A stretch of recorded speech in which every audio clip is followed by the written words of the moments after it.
Hello students, how are you? Hope all of you are fit and fine at your home. In our last topic, we will discuss about quantum numbers. In our latest topic or today's topic, we will discuss about how we can fill electrons in different type of orbitals. तो सबसे पहले बेटा हम पढ़ते हैं energy level diagrams. तो energy level diagrams होते क्या हैं? Energy level diagrams. तो एनर्जी लेवल डायग्राम्स होते क्या बेटा? ये जो बनाए गए थे पहले हाइड्रोजन लाइक एटम्स के लिए बनाए गए थे जिनके पास सिंगल इलेक्ट्रॉन्स है। आपको बताया गया था कि जो प्रिंसिपल क्वांटम नंबर होता है वो बताता है हमें मेन एनर्जी लेवल के बारे में। अब उस मेन एनर्जी लेवल के अंदर भी सब सेल्स होती हैं। अब सब सेल डिफरेंट टाइप की होती हैं बेटा, एस पी डी एफ इस तरीके से। अब जो ये सब सेल्स हैं इनकी भी क्या है, अलग अलग एनर्जी है। तो उसके अकॉर्डिंग क्या बनाया जाता है? Energy level diagram. अब हाइड्रोजन के पास तो सिर्फ एक इलेक्ट्रॉन है बेटा, हाइड्रोजन के पास क्या है? सिर्फ एक इलेक्ट्रॉन। वहाँ पर सिंपल फोर्स क्या करेगी? अट्रैक्टिव फोर्स काम कर रही है न्यूक्लियस और इलेक्ट्रॉन के बीच में। तो अगर आप हाइड्रोजन के लिए एनर्जी लेवल डायग्राम बनाएंगे तो जो हमारी पहली मेन सेल है उसके अंदर क्या होता है? सिर्फ एक सब सेल होगी, एस सब सेल, उसकी एनर्जी। दूसरी के अंदर दो होती हैं, एस और पी, उनकी एनर्जी। ये हमारी मेन N1 है बेटा, ये N2 प्रिंसिपल क्वांटम नंबर, ये N3 है और ये N4 है। N3 में क्या होंगे? 3 होंगे बेटा।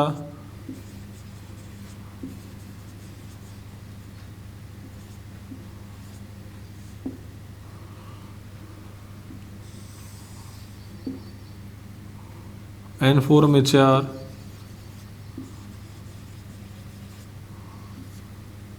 इस तरीके से क्या होगा कि सभी जो आपकी मेन सेल्स में जितनी भी सब सेल्स हैं सभी की एनर्जी हाइड्रोजन लाइक एटम के लिए बेटा, ये हाइड्रोजन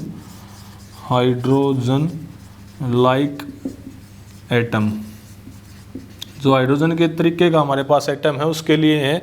सभी की सभी सब सेल्स क्या होंगी बेटा? जो मेन सेल में जितनी भी सब सेल हैं सभी की एनर्जी एक जैसी होंगी उनमें।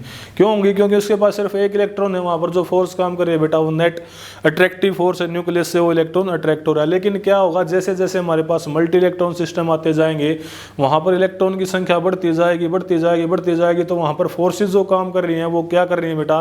देखो, एक तो इलेक्ट्रॉन में रिपल्सन होगा। अब इलेक्ट्रॉन की संख्या बढ़ेगी तो दोनों के ऊपर एक जैसा चार्ज है तो वहाँ पर क्या होगा? रिपल्सन होगा इलेक्ट्रॉन के बीच में। और जो अट्रैक्टिव फोर्स है बेटा वो भी तो क्या होंगे? डिस्ट्रीब्यूट हो रही है। पहले तो सिर्फ ये एक ही इलेक्ट्रॉन के साथ थी, अब मान लिया 10 इलेक्ट्रॉन आ गए हैं तो क्या होगा? वो रिपल्सन भी होगा वहाँ पर। और न्यूक्लियस की जो अट्रैक्टिव फोर्स है वो 10 इलेक्ट्रॉन के अकॉर्डिंग लगेगी।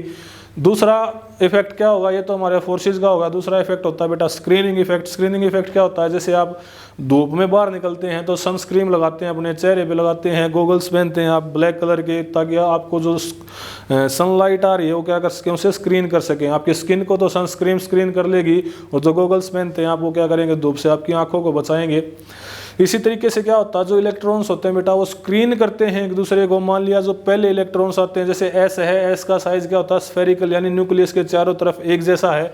एस ये हमारा न्यूक्लियस है बेटा, इसमें पॉजिटिव चार्ज है तो एस का शेप होती है स्फेरिकल, तो ये चारों तरफ होंगे इलेक्ट्रॉन्स।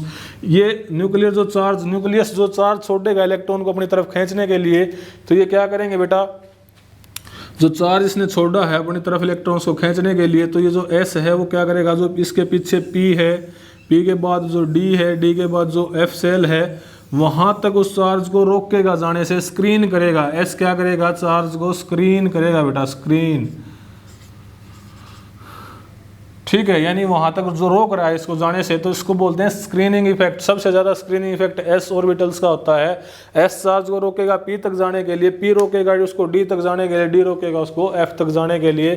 तो एस का जो स्क्रीनिंग इफेक्ट है वो सबसे कम है। तो मैं लिख देता हूँ स्क्रीनिंग इफेक्ट एस का सबसे ज़्यादा बेटा, एस का सबसे ज़्यादा, फिर पी का उससे कम, फिर डी और फिर एफ का सबसे कम।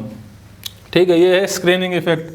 स्क्रीनिंग का मतलब होता है न्यूक्लियस से जो चार्ज निकल रहा है उसको पीछे वाले इलेक्ट्रॉन को महसूस नहीं करने देता। Screening effect, screening effect. अगला बेटा penetration, penetration power. Penetration power का मतलब होता है न्यूक्लियस के अंदर घुसने की पावर, यानी न्यूक्लियस की तरफ बहुत तेज़ी से न्यूक्लियस के अंदर जाने की कोशिश जो करता है, तो जो न्यूक्लियस के बिल्कुल नज़दीक होगी जो सेल हमारी, वो क्या करेगी, न्यूक्लियस के बिल्कुल पास जाने की कोशिश करेगी। तो सबसे ज़्यादा पेनिट्रेशन इफेक्ट होता है एस का, यही हमारा जो ऑर्डर है बेटा पेनिट्रेशन इफेक्ट के लिए भी यही है, एस, पी, डी और एफ।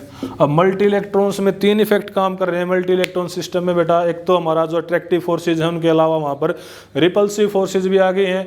दूसरा इफेक्ट बेटा वहाँ पर स्क्रीनिंग इफेक्ट भी आ गया है। तीसरा हमारे वहाँ पर पेनिट्रेशन इफेक्ट भी आ गया बेटा। जो 3 इफेक्ट मल्टी इलेक्ट्रॉन सिस्टम में काम करते हैं। लेकिन जो हमारा सिंगल इलेक्ट्रॉन सिस्टम है, हाइड्रोजन लाइक एटम है, यहाँ पर वो ये जो 3 इफेक्ट हैं ये काम नहीं कर रहे हैं। यहाँ पर एक सिंपल अट्रैक्टिव और न्यूक्लियस की जो अट्रैक्टिव फोर्स है वो काम करती है। तो जो मेन सेल में जो सब सेल्स हैं, तो हाइड्रोजन लाइक एटम्स के पास क्या होगी, उनकी एनर्जी बराबर रहेंगी।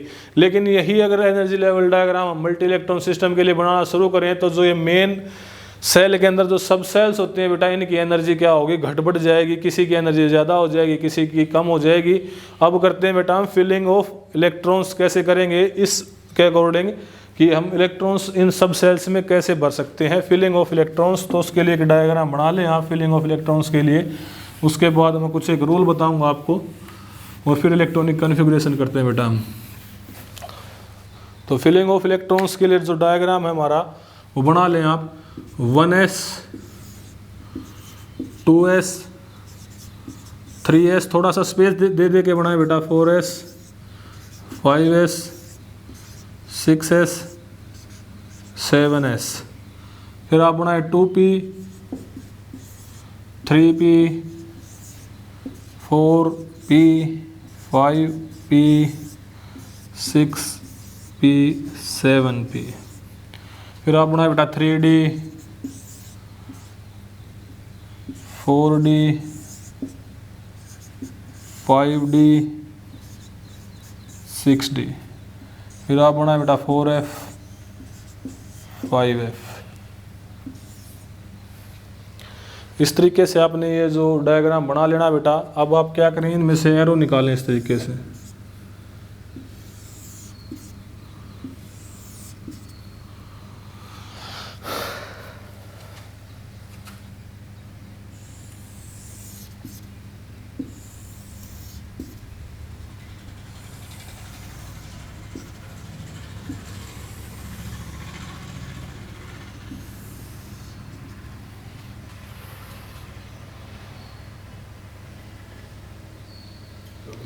नहीं, अभी चलते हैं आगे बेटा।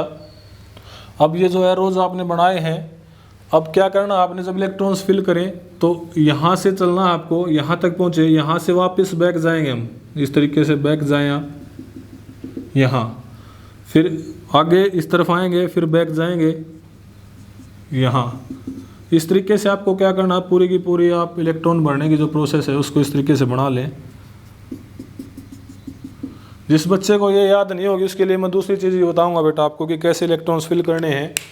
तो आप इस तरीके से बना के इनको एरोज लगा के आपको चलना कहाँ से है, यहाँ से चलना बेटा। यहाँ से आप यहाँ पहुँच गए, यहाँ से फिर से वापस पीछे जाएंगे, यानी आगे पहुँचने के बाद फिर से बिल्कुल पीछे जाएंगे। फिर तो पहले कौन भरा जाएगा 1s, फिर क्या होगा बेटा 2s, फिर 2p 3s 3p 4s 3d 4p 5s। इस तरीके से इलेक्ट्रॉन भरे जाएंगे बेटा हमारे पास, ठीक है ना।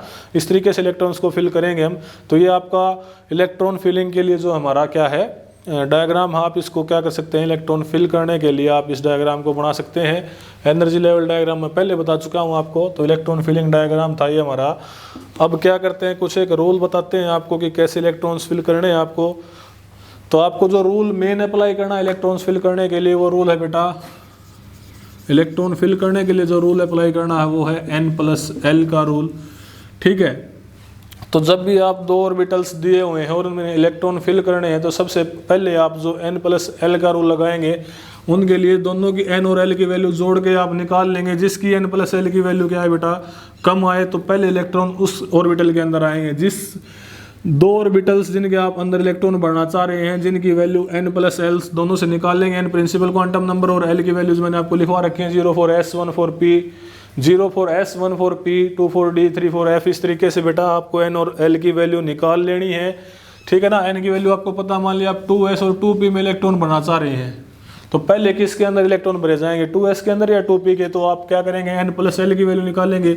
n की वैल्यू दोनों के लिए 2 है, एल की वैल्यू एस के लिए 0 होती है और उसके लिए क्या होती है बेटा 1, तो ये क्या आई 2 और ये क्या आई 3। जिसकी वैल्यू कम होगी पहले इलेक्ट्रॉन्स उस ऑर्बिटल में आएंगे, तो पहले इलेक्ट्रॉन्स किस में आएंगे 2s में, फिर इलेक्ट्रॉन किस में आएंगे बेटा 2p में। अब कंडीशन क्या बन जाती है कई बार कि दोनों के पास जो वैल्यू है दोनों की क्या आ जाती है सेम आ जाती है। कई बार ऐसी कंडीशन बन जाती है बेटा हमारे पास कि दोनों की जो वैल्यूज़ है दोनों ऑर्बिटल्स की वो क्या आ जाए सेम आ जाए। ठीक है, तो पहले किसके पास भरेंगे हम, मान लिया इसकी जगह 3s और 2p होता बेटा। अब n प्लस एल की वैल्यू निकालेंगे तो इसकी कितनी आएगी, n की वैल्यू है 3, s की वैल्यू 0, तो n प्लस एल की वैल्यू कितनी आई 3। यहाँ निकालेंगे 2 प्लस 1 कितनी वैल्यू है बेटा 3। तो अब दोनों की वैल्यू सेम आ रही है n प्लस एल की, तो पहले इलेक्ट्रॉन कहाँ भरेंगे जिसका n जो है प्रिंसिपल क्वांटम नंबर वो छोटा हो। पहले तो आपको क्या करना है n प्लस एल की वैल्यू निकालनी है। जब दो ऑर्बिटल्स में या जितने भी ऑर्बिटल्स में आप इलेक्ट्रॉन भर रहे हैं तो सबसे कम जिसकी n प्लस एल की वैल्यू होगी उनमें तो पहले इलेक्ट्रॉन्स वहाँ आएंगे बेटा। ठीक है, लेकिन अब क्या हो जाता है कई बार n और l की वैल्यू अगर दोनों की n प्लस एल की वैल्यू दोनों की एक जैसी आ रही है तो आपको कौन सा रूल याद करना है, फिर आपको n की वैल्यू देखनी है, जिसकी छोटी वैल्यू होगी इलेक्ट्रॉन्स वहाँ फिल होंगे। अब कुछ एक प्रिंसिपल्स हैं, कुछ एक रूल्स हैं बेटा जो आपको याद करने हैं। तो पहला हमारा अफवाह रूल है, फिर पॉली एक्सक्लूजन और हंट्स रूल। तो अफवाह रूल क्या कहता है,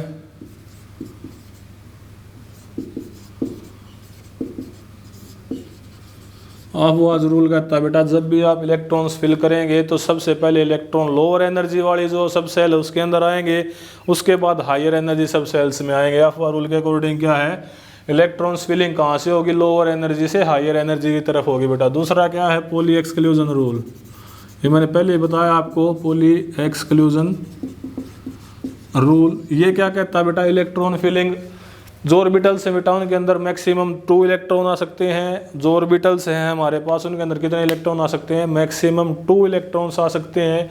maximum 2 electron with opposite spin, आपको ये याद रखना है, मैक्सिमम 2 इलेक्ट्रॉन आ सकते हैं पॉली एक्सक्लूजन रूल के अकॉर्डिंग और विद अपोजिट स्पिन आएंगे। तीसरा है बेटा हंट्स रूल। हंट्स रूल ये क्या कहता है, हंट्स रूल कहता है बेटा जब भी आप एक जैसी एनर्जी के ऑर्बिटल्स को फिल कर रहे हैं, जैसे p के पास 3 ऑर्बिटल होते हैं, px, py, pz, तीनों की एनर्जी क्या होती है सेम होती है। s के पास तो सिर्फ एक ऑर्बिटल होता है, p के पास 3 होते हैं बेटा, px, py, pz, d के पास 5 होते हैं, पांचों की शेप मैंने आपको बना के दिखाई थी। ये क्या है, डी जनरेट है बेटा, क्या है ये डी जनरेट, यानी इनकी एनर्जी एक जैसी है। जब भी आप ऑर्बिटल्स को पढ़ते हैं तो ये डीजेनरेट ऑर्बिटल्स हैं, इनकी एनर्जी क्या है एक जैसी है। अब इनकी एनर्जी एक जैसी है तो हंट्स क्या कहता है बेटा, जब भी, क्योंकि पॉली एक्सक्लूजन के अकॉर्डिंग क्या है कि एक ऑर्बिटल में 2 इलेक्ट्रॉन आ सकते हैं मैक्सिमम, ठीक है, और अपोजिट स्पिन के साथ आएंगे। तो हंट्स रूल क्या कहता है कि जब भी आप डिजेनरेट ऑर्बिटल्स के अंदर इलेक्ट्रॉन फिल कर रहे हैं तो आपको पहले वो सिंगली फिल करने पड़ेंगे।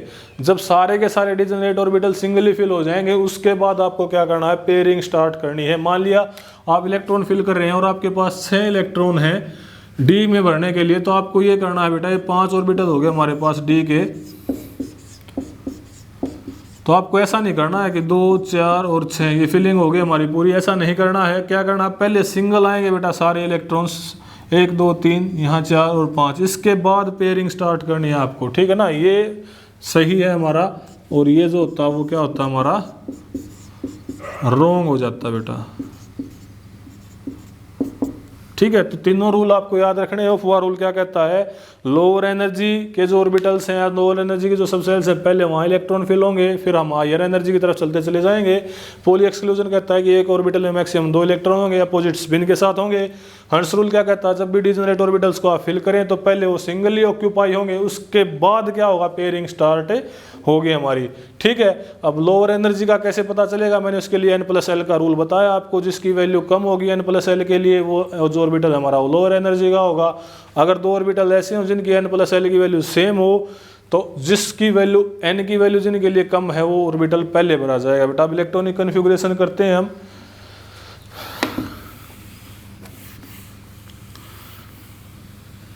तो आपको 10वीं क्लास में जब हमने पढ़ा था उस टाइम आपको 30 एलिमेंट बता दिए गए थे। पहले 30 एलिमेंट आपने याद किए होंगे, उनके एटॉमिक नंबर भी याद होंगे आपको। तो सबसे पहला होता है हमारे पास हाइड्रोजन बेटा, हाइड्रोजन का एटॉमिक नंबर 1 है, ठीक है। तो इसके लिए क्या करेंगे आप, 1s2 1s और एक इलेक्ट्रॉन है तो 1, ठीक है। सिर्फ एक इलेक्ट्रॉन है, एस में मैक्सिमम कितने आ सकते हैं, 2 आ सकते हैं, तो हमने सिर्फ एक इलेक्ट्रॉन है तो 1 लिख दिया। अगर 2 होते तो 2 लिख सकते थे बेटा हम। इसके बाद हीलियम की इलेक्ट्रॉनिक कन्फिग्रेशन भरेंगे तो हम 1s2, क्योंकि अब हमारे पास क्या है, 2 इलेक्ट्रॉन्स हैं और वो क्या आ गए, हमारी पहली सब सेल में आ गए हैं। इसके बाद बेटा लिथियम, अब 1s2, ये तो हो गई हमारी कंप्लीट, ठीक है। इलेक्ट्रॉन 3 हैं, 2 तो आ गए हैं, कंप्लीट हो गया हमारी। अगला आएगा बेटा इसके बाद 2s1, ठीक है। इस तरीके से इलेक्ट्रॉन भर देंगे हम, क्योंकि जो हमने वो डायग्राम बनाया था एरो वाला, तो पहले 1s में फिल होंगे, फिर किस में फिल होंगे बेटा, 2s में, फिर 2p का नंबर आएगा। लिथियम के बाद हमारे पास है बेरिलियम 4, 1s2 2s2। इसके बाद बेटा बेरिलियम के बाद हमारे पास है बोरोन 5। अब देखो पहला जो हमारा principal quantum number n value 1 है, उसके पास एक ही सब सेल होती है, दूसरे के पास कितनी होती है बेटा, 2 सब सेल होती हैं। तो अब दूसरी सब सेल में क्या होंगे, पहली जो होती है s, दूसरी सब सेल में s और p, तीसरी में क्या होगा बेटा spd और फिर spd और फिर इसके बाद क्या होगा बेटा, पहली सब सेल में क्या होता है, सिर्फ एक s, दूसरी में क्या होगा s और p, तीसरी में क्या होगा spd और चौथी में spdf। इस तरीके से हमारे जो सेल्स होती हैं बेटा ये होती हैं। तो अब दूसरी सब सेल आ गई हमारी, पहली तो फिल होगी पूरी की पूरी, यहाँ पर ही पहली फिल हो गई थी, दूसरी शुरू हो रही है। तो आपको जहाँ पर सेल कंप्लीट फिल हो जाए वहाँ पर कोमा लगा देना बेटा आपको। 2s2 बोरोन 5, 1s2 2s2, अब 2p1, क्योंकि हंट्स के अकॉर्डिंग क्या है, जब तक सिंगल ही ऑक्यूपाई होंगे हम सिंगल ही ऑक्यूपाई करेंगे, उसके बाद पेयरिंग शुरू करेंगे। एक ऑर्बिटल में कितने इलेक्ट्रॉन आ सकते हैं बेटा, 2 आ सकते हैं मैक्सिमम। p के पास कितने ऑर्बिटल हैं, 3 है, तो ये p कितने इलेक्ट्रॉन्स को एकोमोडेट कर सकता है, 6 को। तो हम यहाँ पर कर देते हैं 2p x1 कर देते हैं बेटा, क्योंकि और इसके बाद 2p y के पास 0, 2p z के पास 0। बोरोन के बाद है carbon 6, 1s2 2s2 2p x1 2p y1 2p z0। अब 2 इलेक्ट्रॉन्स आ गए यहाँ पर इस तरीके से। इसके बाद nitrogen 7, 1s2 2s2 2p x1 2p y1 2p z1। इसके बाद ऑक्सीजन 8, यहाँ पर 1s2 2s2 2p x2 हो जाएगा बेटा, क्योंकि आप पेयरिंग शुरू कर सकते हैं, क्योंकि सारे के सारे क्या हैं सिंगली ऑक्यूपाई हो चुके हैं। 2p y1 और 2p z1। इस तरीके से आप 20 तक अपने इलेक्ट्रॉनिक कन्फिग्रेशन फिल कर सकते हैं। अब मैं सीधा आर्गन की इलेक्ट्रॉनिक कन्फिग्रेशन फिल कर रहा हूँ बेटा। 18 आर्गन,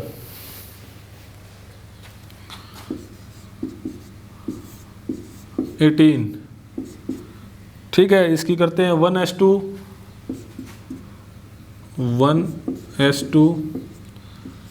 2s2 2p6 2 4 6 2 4 और 6 10 इलेक्ट्रॉन हो गए बेटा। बचे कितने हमारे पास, 8 इलेक्ट्रॉन और बचे हुए हैं, तो 3s2, इसके बाद बेटा 3p6, ठीक है।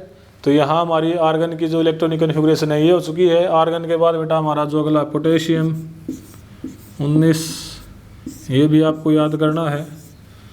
तो 1s2 2s2 2p6 3s2 3p6, यहाँ तक आर्गन है। इसके बाद बेटा 3d और 4s, यहाँ पर ध्यान दें आप, 3d और 4s कौन सा आएगा, यहाँ पर 3d और 4s में से कौन सा इलेक्ट्रॉन कहाँ फिल होंगे बेटा, तो 3d और 4s, क्योंकि इसके बाद आना चाहिए 3d आना चाहिए, उसके बाद 4s आना चाहिए। तो 3d और 4s में से किस में इलेक्ट्रॉन पहले फिल होंगे, तो हम n+l का रूल लगाएंगे।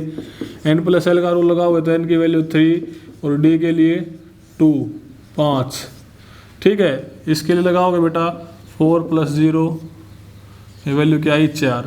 तो मैंने आपको बताया था n+l में जिसकी वैल्यू कम होगी वहाँ पर आप क्या करेंगे, उसी के अंदर इलेक्ट्रॉन फिल करेंगे। अगर दोनों की वैल्यू सेम होती है n+l की, तो आपको फिर n वाला रूल लगाना है कि जिसका n छोटा हो वहाँ इलेक्ट्रॉन फिल करेंगे। तो अगला इलेक्ट्रॉन किस में आएगा, 4s1 में आएगा बेटा, इस तरीके से 4s1।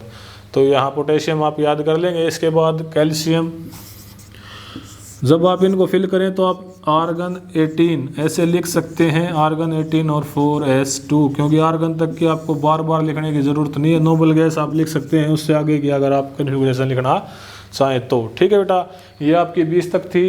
रिमेनिंग कन्फिगरेशंस और जो एक्सेप्शंस हैं वो हम अगले जो हमारा वीडियो होगा उसमें पढ़ेंगे बेटा। यहाँ तक अगर आपको कोई डाउट है, कोई भी डाउट है, कोई भी क्वेश्चन पूछना है, कोई भी क्वेश्चन रेज करना है, तो जूम क्लास या व्हाट्सएप पे आप कर सकते हैं, आपके डाउट्स का सॉल्यूशन दिया जाएगा। थैंक यू बेटा।